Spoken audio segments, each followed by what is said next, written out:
On the day of the wedding, I heard my triumphant mother-in-law's voice on the phone. No one was sitting in the groom's family section. Aren't you ashamed? Do you regret treating me with contempt? My mother-in-law's pride lasted only 20 seconds. My name is Leah. I was born on a farm and raised on wheat. I'm also a 28-year-old office worker who loves bread more than side dishes. I used to be a track and field athlete until college, so it was fine back then. But now that I work in an office, eating too much bread leads to excessive calories. Before I knew it, my stomach had gotten so heavy it was weighing down my pants, and when I realized it, I shuddered in horror. It's bad indeed. I decided to start going to the gym after work. I met Aiden, who is soon to be married, at that gym. He was born and raised in New York City, working for a famous company. We became friendly, running side by side on the treadmill. We'd been dating for 2 years with no major fights, and I accepted his proposal without hesitation. I thought we would be a peaceful couple even after marriage. However, there was one person who showed a strong aversion to our marriage, his mother, who was going to become my mother-in-law. What? Are you from a farming family? After we got engaged, when we went to visit his parents, my mother-in-law made it clear she didn't like me. That's great, because I can't drink alcohol, but I'm a sucker for bread. My ambition is to one day have my own farm and grow delicious wheat. In contrast to my mother-in-law, my father-in-law was all smiles and shared his wonderful dreams with us. Dad was born and raised in the city, so he has a strong yearning for the countryside. By the way, what's your father-in-law's #1 topping for bread? Can I start with a top 10? Sure.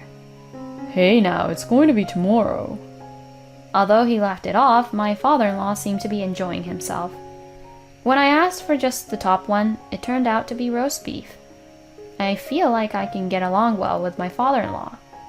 It's great that you, Aiden, found such a wonderful wife. Yes, it is. My mother-in-law looks me up and down. I'm a bit worried about whether you, a girl from the countryside, will be able to fit in with us city folks who were born and raised here in the city. Huh? I rolled my eyes at the sudden and impolite remark. My mother-in-law continued to make further disparaging remarks about me. Listen, I know your family is from the countryside, but don't you know to make appointments before meeting people? And bringing dirt-covered vegetables and showing up unannounced is embarrassing, so don't do it. Mom! Aiden looked shocked too as he watched his mother. His father froze with his coffee cup, surprised by what was happening. Even so, his mother didn't stop. Education for children starts before kindergarten.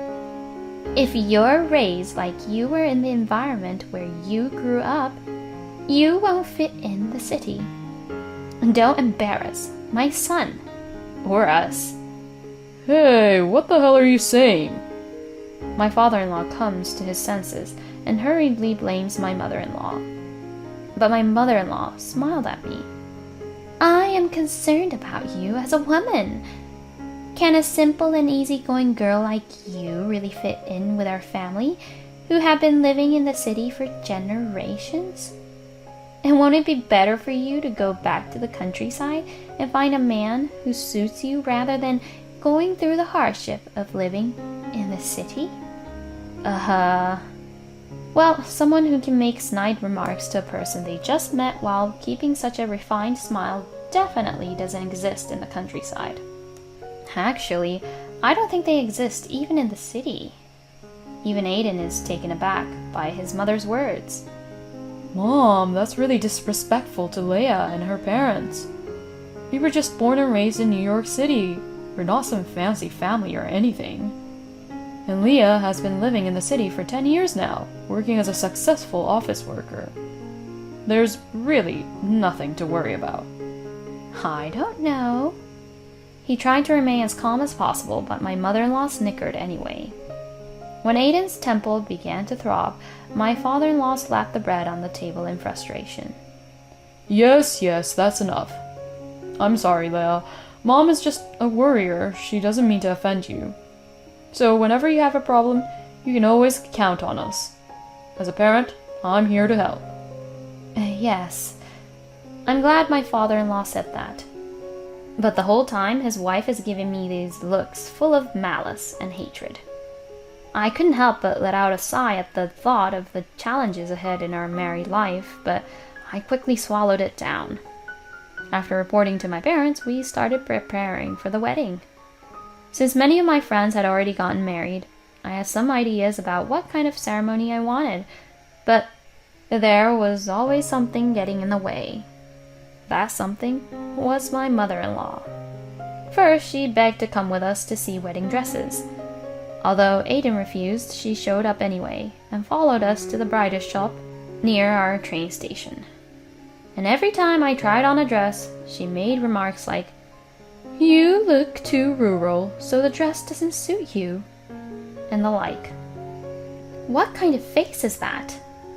"I think I would look better in that dress than you. Let me try it on for a moment." I said something that was not even remotely funny, and it perplexed the coordinators. He had reached his limit and forcibly made me leave the store. That day turned into a battle of apologies with the coordinators, and we didn't even have time to try on any clothes. My mood was rock bottom. But I felt worse for him with his insane mother. She didn't just interfere with the wedding dress.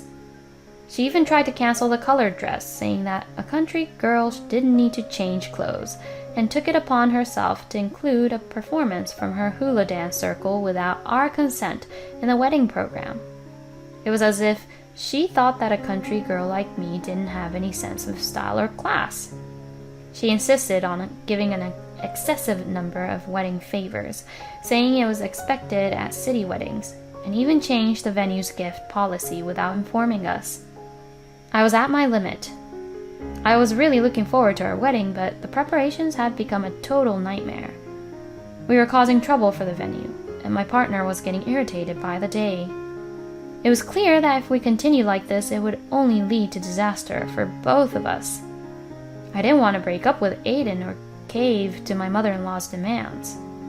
I talked to him seriously about how to handle things going forward, and made a point to ignore my mother-in-law's negative behavior. Then suddenly, my mother-in-law's persistent attacks stopped. Perhaps she got bored because I remained expressionless no matter what she did. Just when I started to feel relieved and a little sorry for her, my father-in-law came to see me. He seemed hesitant, but eventually told me what was going on. My wife was crying, saying that you, Leia, were bullying her. Here we go again. I slumped my shoulders, feeling disheartened by my father-in-law's words. Aiden and I explained the truth to him, both feeling equally disappointed. As my father-in-law learned of what my mother-in-law had done, his face grew darker and darker. We're both sorry. To tell you the truth, my wife even suggested canceling her attendance on the day of the wedding. I thought that would be a bad idea, so I came here to secretly talk to you both. Huh? She not only lied to my father-in-law, but also planned such an unreasonable thing.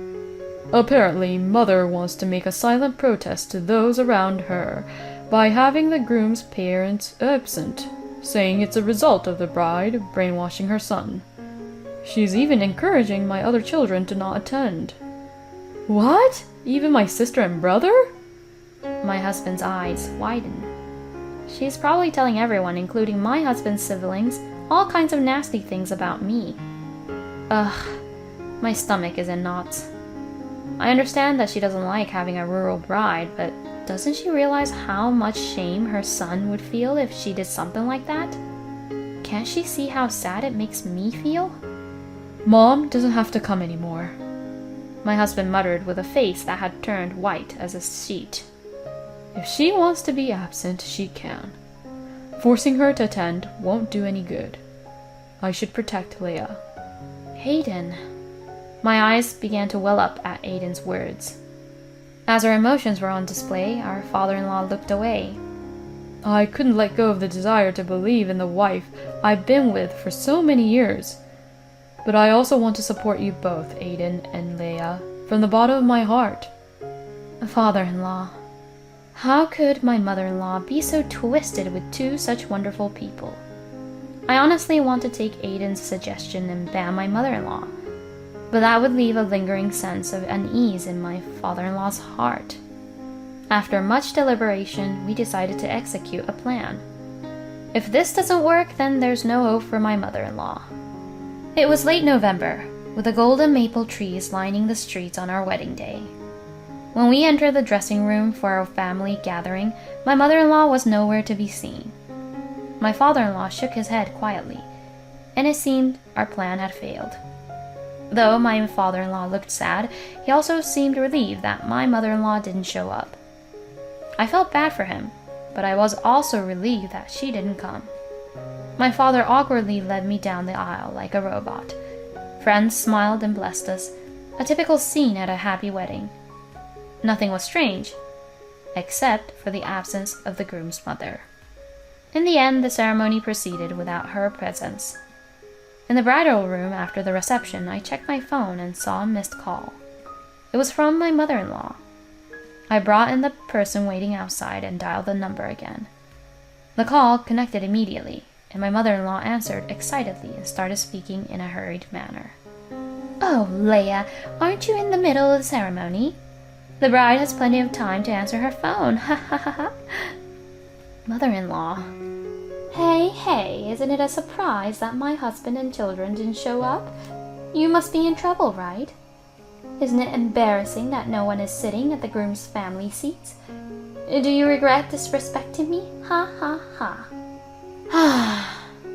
I bet you thought you were forgiven because I've been quiet, huh? Too bad. I, my husband, and my children don't accept someone like you. A country bumpkin. We all hate the idea of becoming relatives with a monkey-brained daughter-in-law like you. Take that! Ha ha ha ha! My mother-in-law, now convinced of her victory, cackled with laughter. What a foolish person she is. Then I turned to the person next to me, who was looking down, and said, "I beg your pardon, father-in-law." Ah ha ha! Huh? My mother-in-law's high-pitched laugh stopped. Yeah, what about me? What? Huh? Oh, Joe? But I thought you weren't coming today. Huh? The appearance of a person who shouldn't be there made my mother-in-law flustered. How could any parent boycott their son's wedding? You're the only person I know who's that insane. Huh? Huh? The only one who hasn't come is you, Emma. Huh? Why? What? No way, right? Leah wouldn't lie like you. Even our children are here, wishing for Aiden's happiness. I trusted you. It's a shame. Let's talk about this later. Wait, what does that mean? My father-in-law hung up the phone, rejecting my agitated mother-in-law. Leah, I apologize for dragging you into this situation, especially on your special day. As if to console my father-in-law, who bowed deeply, I quietly patted his hunched back. Our plan wasn't anything insignificant. It simply involved my father-in-law not disclosing to my mother-in-law that he had learned the truth from us. Leading up to the wedding day, he played along with my mother-in-law and even encouraged her to reconsider her actions. Our hope was that if she had a change of heart before the wedding, we would forgive her. If not, we would keep it a secret from her that my father-in-law and others would be attending the wedding. That's all there was to it. Until the day of the wedding, my father-in-law appeared to be holding out hope for a change of heart from my mother-in-law. However, she continued to fabricate lies about me, and it seemed like she hadn't changed her mind at all. In fact, she was so unpleasant that my father-in-law ultimately gave up on the idea of inviting her to the wedding, realizing that it would cause a huge disturbance. Naturally, my sister-in-law and brother-in-law were already in agreement with this decision. The wedding reception proceeded without any major issues, in the absence of my mother-in-law, and the atmosphere was warm and pleasant. I smiled as I saw off the guests and returned to the waiting room with my husband. Suddenly, my mother-in-law appeared with an angry expression, charging down the hallway with its bright red carpet. "Excuse me, Leah," Oh, hello, Madame Boycott. What? That's terrible, Mom. My comment and her son's words caught my mother-in-law off guard, causing her to falter. But she quickly regained her composure and clung to her husband's tuxedo. No, Aiden, that's not it. I just want you to be happy. Enough already, Mom. My father-in-law appeared, hearing my mother-in-law scream. Behind him, my sister-in-law and brother-in-law were also peeking in. Joe, why are you taking her side? I explained to you what she's done to me, didn't I? We checked with Aiden and the others, and it seems like it's your fault. How could you? It's terrible. Just terrible. I watched as my mother-in-law crumpled to the floor, crying like a victim, while her husband looked down on her with disdain. You got what you deserved. You're lucky you were able to boycott my wedding, just like you wanted. No, that's not it. Then what is it? I mean, it's to make you realize. Yes, that's right. Everyone must have thought it was weird to have a wedding without the groom's mother. And they probably noticed that there was a problem with the bride. Yeah, that's why I explained everything properly, right? Huh? The groom's mother boycotted her son's wedding because she didn't like her daughter-in-law who came from a farming family. Huh? Everyone was disgusted and sympathized with Leah. Huh? But it was cool. He declared, I will definitely protect the bride. Hey, wait a second. What's with you guys? You've been acting like I'm the villain. My husband sighed exasperatedly while watching my panicked mother-in-law. Anyone who sees it will say that Mom is the villain, right? Huh? Yeah, she's the villain. My father-in-law nodded in agreement. Why would you even say something like that, Joe? It's all because of this woman. This woman deceived not only Aiden, but even you, Joe, and made me an outcast. Are you still talking about such foolish things? Even my gentle father-in-law was exasperated by his wife's terrible lack of grace. Even so, my mother-in-law looked around searching for an ally, and when she found my sister-in-law, she lit up immediately. Sophie, you also have children, so you understand how a mother feels, right? You want your children to be happy, right? Of course. Right? That's why I'll make sure my children won't marry into a family with a trashy mother-in-law like you. Huh? My mother-in-law's eyes widened in shock at the sarcasm of her expressionless daughter-in-law. When I get married, I won't tell my mom right away. I don't want to risk her getting upset if my bride runs away. Although my brother-in-law had a light tone, his eyes were clearly filled with contempt. Henry, what are you saying? I'm your mother. Your mother, right? Yeah, I'm disappointed that my mom, who I've looked up to for so long, is the kind of person she is. Seriously, apologize to Leah already. The family members cornered my mother-in-law. Ugh. My mother-in-law finally seemed to realize that she was alone. She didn't have any more comebacks, so she just looked around nervously, blinking rapidly and opening and closing her mouth like a fish out of water. When my father-in-law reached out to take his pitiable wife home, she started to flail around wildly, shaking him off. No! I didn't do anything wrong! Hey! I didn't do anything wrong! Hey, calm down. My mother-in-law cried like a child. She really is like a child, thinking that crying will make her be forgiven. Of course, no one finds it endearing or sympathizes with my 57-year-old mother-in-law doing something like that. In the end, my mother-in-law was mercilessly grabbed by both arms by my father-in-law and brother-in-law and dragged away. Is that what they call city manners? My husband gave me a dry laugh as I inadvertently made a sarcastic remark. Afterward, my father-in-law and mother-in-law lived separately. Of course, my mother-in-law was reluctant, but her mother, who learned of her daughter's misbehavior at the wedding, tearfully took her in.